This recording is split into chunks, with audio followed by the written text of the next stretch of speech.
நான் ரொம்ப shy type. எனக்கு அவ்வளோ பேச வராது. நான் ரொம்ப கூச்ச சுபாவம். எனக்கு அவ்வளோ இதா வராதுன்னு சொல்றதெல்லாம் இப்ப வேலைன்னு வந்ததுக்கப்புறம் இதெல்லாம் செல்லாது. அத நீங்க புரிஞ்சுக்கணும். எனக்கு பேச வர மாட்டேங்குது. எனக்கு ரொம்ப கூச்சமா இருக்கு. நான் இப்படிலாம் பேசி பழகுனது இல்லைன்னா, இப்ப நீங்க கத்துக்கிட்டு தான் ஆகணும். வேற வழியே இல்ல. நீங்க வாழ்க்கையில முன்னேறணும், வேலையில முன்னேறணும்னு நெனைச்சீங்கன்னா, இனிமேல் இந்த பழக்கவழக்கங்கள் உங்கள எந்த விதத்திலயும் ஹெல்ப் பண்ணாது. அதனால நீங்க எப்படியாவது இதுக்கு நீங்க முயற்சி பண்ணி, பிராக்டிஸ் பண்ணி, இதுக்காக நீங்க கோர்ஸ் போனாலும் தப்பு இல்ல. உங்கள நீங்க மாத்தியே ஆகணும். ஏன்னா நிறைய தடவை கேள்விப்பட்டிருப்பீங்க. வாயுள்ள பிள்ளை தான் பிழைக்கும் அப்படிங்கும்போது இது ரொம்ப ரொம்ப உண்மை.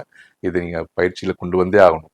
இல்ல நான் ரொம்ப கூச்சம், நான் பேச மாட்டேன், எனக்கு அவ்வளவு பழக்கம் இல்லைன்னா அப்புறம் உங்களுக்கு நீங்க ரொம்ப பின்தங்கி போயிருவீங்க தான் எதார்த்தம்.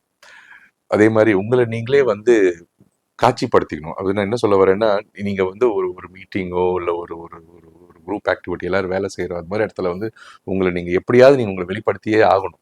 அதுக்காக நீங்க உங்க மேனேஜர்கிட்டயோ நீங்க பேசுறதுக்கான வாய்ப்பு இருந்தா நீங்க உடனே பேசிருங்க. உங்களுக்கு என்ன தோணுதோ அதை நீங்க கேளுங்க. உங்களுக்கு ஏதாவது டவுட் வருதுன்னா கேளுங்க. 10 பேர் இருக்காங்க, 20 பேர் இருக்காங்க, எனக்கு பேச கூச்சமா இருக்கு, எனக்கு பேச வரலன்னுலாம் நீங்க பண்ணிக்க முடியாது. நீங்க எந்த அளவுக்கு உங்களை நீங்க வெளிக்காட்டிக்கிறீங்களோ அந்த அளவுக்கு உங்களோட வளர்ச்சியும் நல்லா இருக்கும். ஏன்னா மேனேஜ்மெண்ட் லெவல்ல உங்களுக்கு சீனியரா இருக்கவங்கலாம் நீங்க எந்த அளவுக்கு நீங்க பேசுறீங்க, உங்களுக்கு எந்த அளவுக்கு விஷயம் தெரிஞ்சிருக்கு, இல்ல எந்த அளவுக்கு நீங்க உங்களை நீங்க வெளிக்கொண்டு வரீங்க, அதெல்லாம் தான் கவனிப்பாங்க.